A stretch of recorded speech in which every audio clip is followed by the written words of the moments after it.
เจ้าไปเฮ็ดเวียกจักเดือนเจ้าเดือนหนึ่งได้เงินลายอยู่บ่เลยไปได้ลายนะ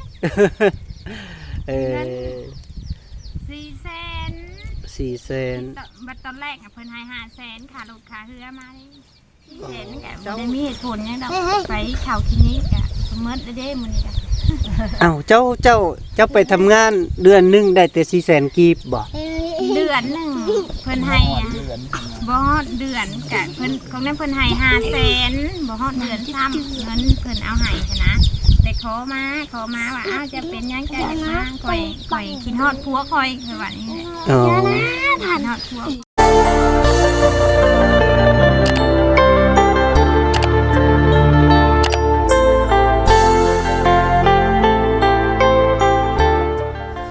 ครับทักทายสบายดีเด้อและสวัสดีพ่อแม่พี่น้อง FC เบิร์ดสู่คู่สู่คนเนาะ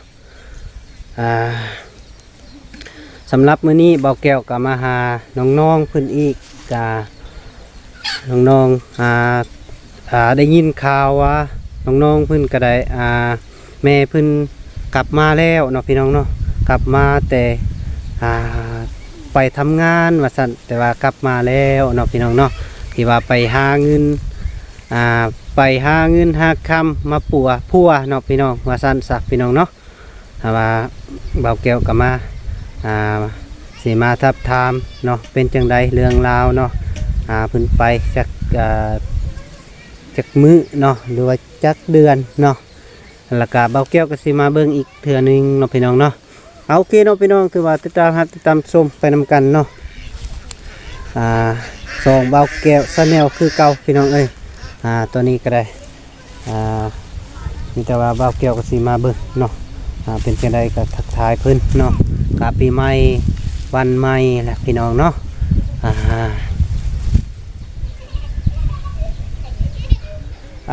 นี่ก็ขอบอกต่ออีกทางพ่อใหญ่ใจบุญพ่อบุญจันทร์เนาะที่ฝากเงินมากับแม่อานงเนาะกะ200 ดอลอันนี้กะฝากไข่น้องอึ้งน้องตันเนาะอยากไข่เจาะน้ำเนาะพี่น้องเนาะแต่ว่าเบาแก้วว่านำดูน้องอึ้งน้องตันนี่ว่ามีแต่4 ล้านปกติมันมีอยู่4 ล้าน2แสนเด้อพี่น้องเด้อเพราะว่าร้อยดอนนี้มันจะตกอยู่2 ล้านเอสเนาะพี่น้องแล้วก็เพราะว่าเบาแก้วกะว่ากินี่กะมีแต่4 ล้านนะแต่ว่าเบาแก้วกะขอโทษขอไปเด้อพ่อเด้อแม่เด้อเพราะว่าเบาแก้วกะลงเนาะกะเบาแก้วก็บ่ได้นับเบิ่งเนาะหลังจากเอาน้ำลาวก็ได้กะเบิ่งเพราะว่าคนก็หลายแต่ว่าเราก็บ่เคยโกงเนาะแต่ว่ามานับก็เต็มตามจำนวนเลยเนาะพี่น้องคอยพอแม่อยู่ดีมีแห้งสุขภาพเข้มแข็งอย่าเจ็บอย่าจนเนาะแล้วก็ทั้งพอบุญทงเนาะพาเงินมาให้ทางเบาแก้วก็ได้แล้วก็อยู่ดีมีแห้งคือกับพี่น้องเนาะ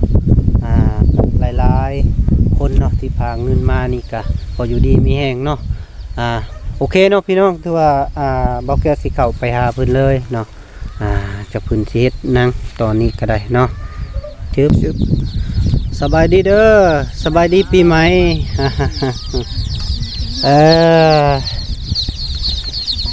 ปีใหม่เนาะได้ไปหาเครียดบ่โลกฮะ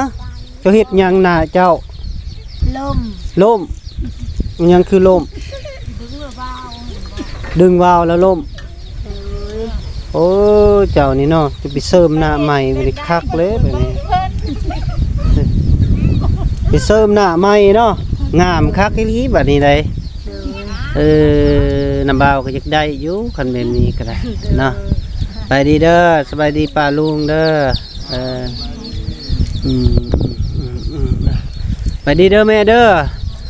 มายังมาขอส่งขอเสื้อโอ้ยอมคือกันเด้อบ่ได้เอามาสั่นเอามาแล้วขอเลยโดยลูกฮอดภูแล้วมาขอลูกน้ำร้านลูกหลานไทย โดยก็ถึกอยู่แต่ว่าก็ยังบ่มีว่าซั่นเนาะได้มื้อนั้นก็มาแจกน้องๆอยู่ก็ได้มากับเบาลีก็ได้เจ้าเฮ็ดกินหยังอันนี้เจ้าแกงปลาใส่มักแป๊บใส่ ถั่วแห่ เอาก็เคยเห็นได้นี่พี่น้องเอ้ยโอ้แกงปลาใส่มักถั่วแห่เคยเห็นเนาะเป็นยังไงคือว่าไปห้องหมอเป็นยังไงอาการไปเอ็กโกอีหยังก็ได้ไปอันนั้นปุ่มก่อนกันน้ำบกปุ่มได้กินข้าวน้ำพึ่นแล้วบัดนี้พี่น้องอยากข้าวอยู่นี่ฮะ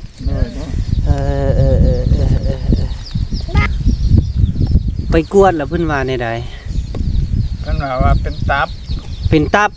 โดยตับได้ตับมีซึมบีโดนกวดอยู่คลินิกใด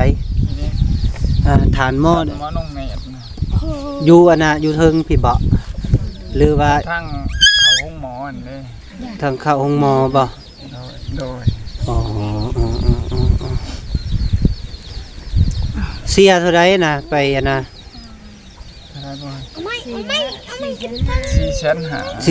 เพิ่นก็วางยาให้อยู่บ่โดยวางยาเป็นตับก็บ่อยากให้กินได้หมักแปบนี่เว้าอีหลีได้หมักอันนี้เจ้าแกงกินนั่นน่ะอย่าให้กินแบบปลาแห้งอีหยังนี่แหละประเภทนะมันก็อันตรายแล้วก็บ่ฮักกันเพราะว่าเจ้ากินแล้วบ่คือก๋วยบ่น่ะนำกล้วยทางFC เพิ่นคอมเมนต์ให้กินแบบนั้นนะถ้าว่าเจ้าเป็นกระเพาะโดยกระเพาะก็เป็นนั่นแหละเป็นมันหลายอย่างแล้วบัดนี้เนาะโดยพี่น้องก็ได้ตัวได้เสื้องามเถอะเสื้อได้มามื้อนั้นนั่นแล้วได้มื้อนั้นบ่โดยได้นุ่งมาทุกคนติมื้อนั้นแล้วเพิ่นทางนั้นเอามาคุยนำกันนี่ยับเข้ามาเลยเจ้าเข้าไปเลยเจ้าหั่น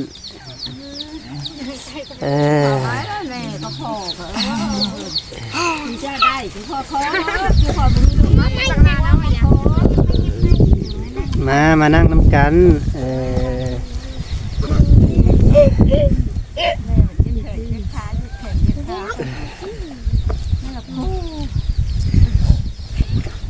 เนาะพี่น้องถือว่าเบ้าแก้วสิมาแจ้ง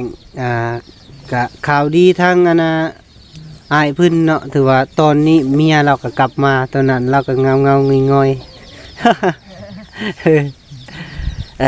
ไปเจ้าไปเฮ็ดเวียกจักเดือนเจ้าเดือนหนึ่งได้เงินลายอยู่บ่เลยไปได้ลาย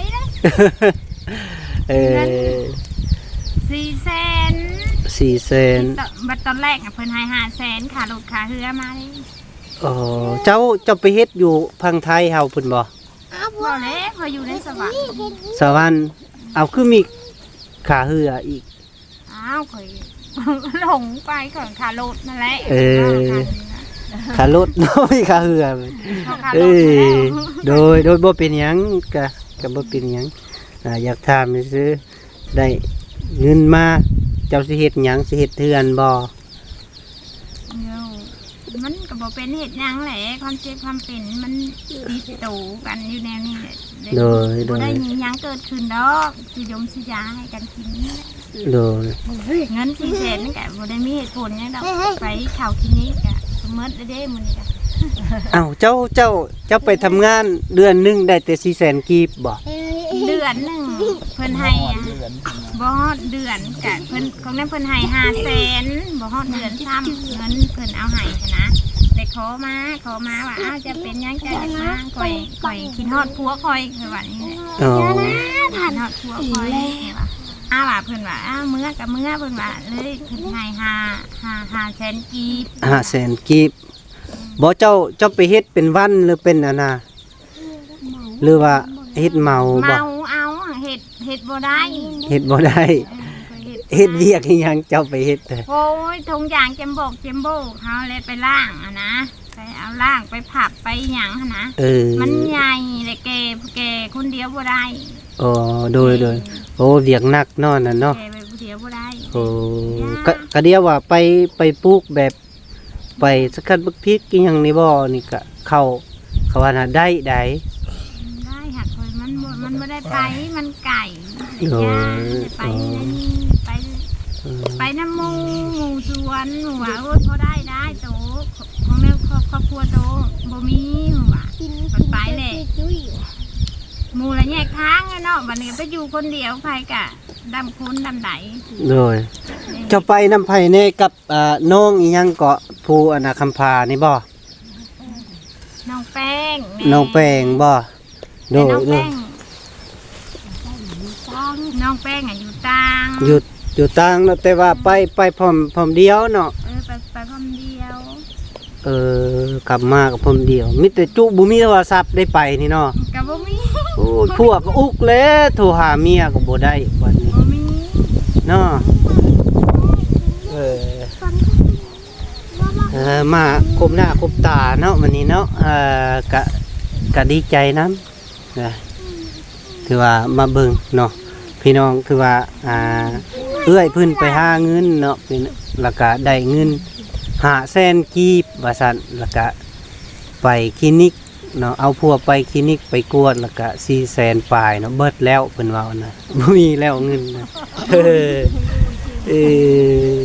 ก็มีน้ำใจอยู่เมียเพิ่นก็ได้เนาะยังไปหาเงินมาให้อยู่มาปัวแล้วก็ดีใจเนาะก็เรื่องทุกข์ยากนี่ก็บ่ให้เว้าเลยพี่น้องก็เบิดผู้นี้แล้ว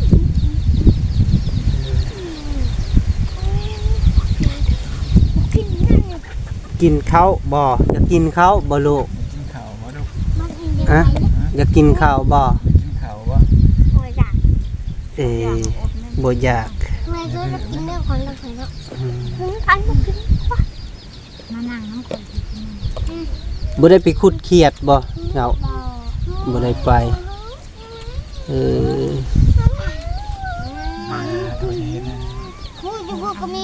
บ่ผิดกันเด้อพากันกิน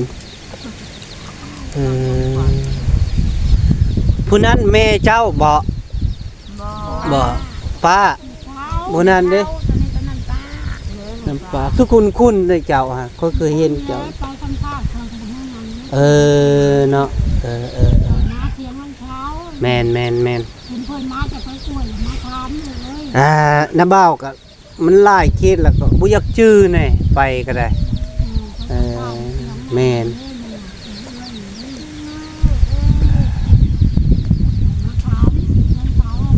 เจ้ายังบ่ทันกินข้าวเที่ยงบ่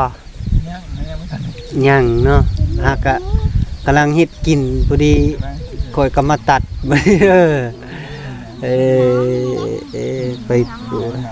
เนาะ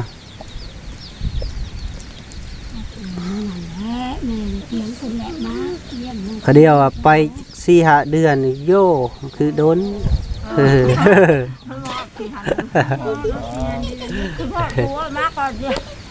โดยคิดทอดพัวเนาะ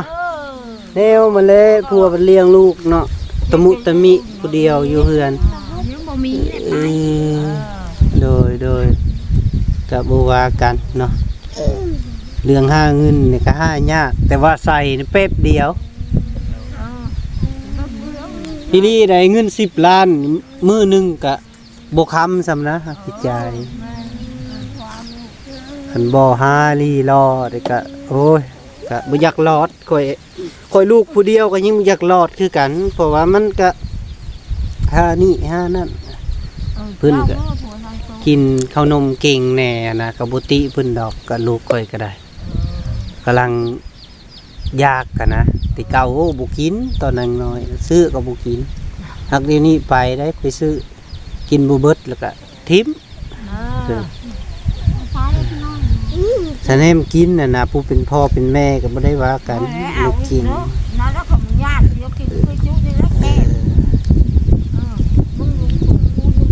แม่นั่นแหละหลายคนเนาะกำลังอยากกินเนาะก็ปกติดอก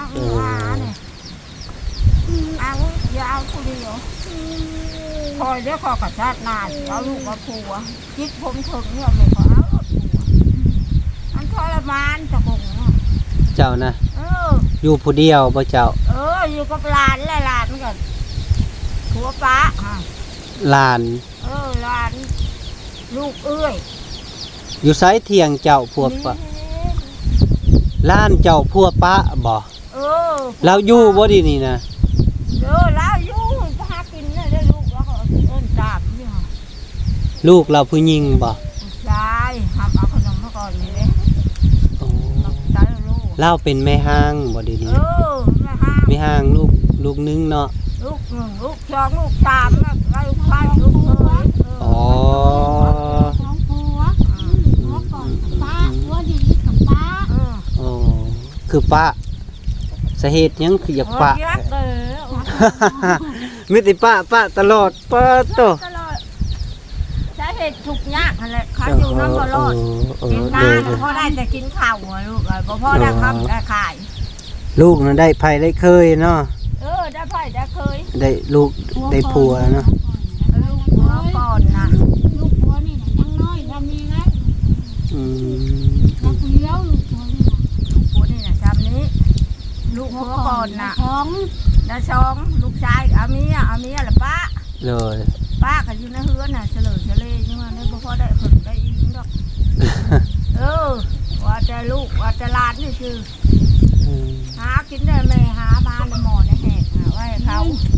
บ่ กิน เลย เจ้าน่ะไปขุดกระปูบ่เจ้า คุณกระปูหากระด้างปูสองตัวนี่นะกระดาน ได้กระปูสองโต เขียดตัวหนึง ว่ากินแรงนะได้ เมื่อกินแรง เฮ็ดให้ได้กิน เมื่อแล้วก็ว้าวจี้แล้วก็ปุนแล้วก็จ้ โอ้ ำหลานนั่น คันค่อยน่ะกินบ่แล้ว กินดีดอกข้าวดีดอกดีกว่าคันกินกับกระปูนี่บ่แม่นอย่างอื่นกินแล้วพัดละมันอยากคือคิวๆเลย โอ้บ่มัก วันหนึงนะลูกว่าทั้งผีทั้งคมญาติและเด็กน้อย เออ หลานสาวเมื่อเฮือนผัวป้าลูกไว้บ่มีความสามารถเลี้ยงลูกมึงจะข้ามกับข้ามมึงจะขายก็ขายอีนั่นแหละญาติกินแม่กินแน่แม่กินแน่กำลังซ้ำลูกเจ้า อ๋อเจ้าเห็นแล้วบ่ลูกค่อย เห็นแล้ว เห็นเนาะ ก็ห่อข้าวต้มข้าวเตะพวมเดียวเห็น อ๋อดื้อได้ลูกค่อยได้ ดื้อลูกหลานพ่อก็ดื้อแม่ว่ากินแน่แม่ว่า ดื้อไปเห็นก็อยากจับ แม่ บ่ให้จับแล้วมันใหญ่ล่ะ แล้วหากูมือจะไปได้เหตุการณ์เหตุงานกูมือเขาไม่ติดเล็กน้อยเขาไม่ติด โอ้ติดค่อยได้น่ะค่อยเมื่อแล้วก็อยู่นำค่อยบึ้นมือก็ได้บ่ให้แม่อยากไปไทยไปโลดเซิร์ชมันนี่นอนอยู่นำพอเวียนอยู่หั่นแหละมึนมือ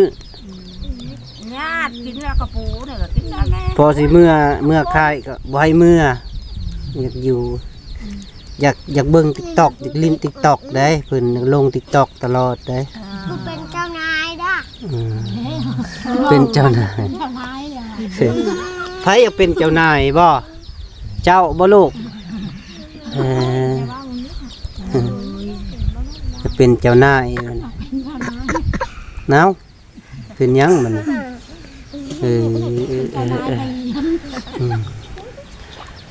เอาเท่านั้นละเด้อไม่แต่ว่า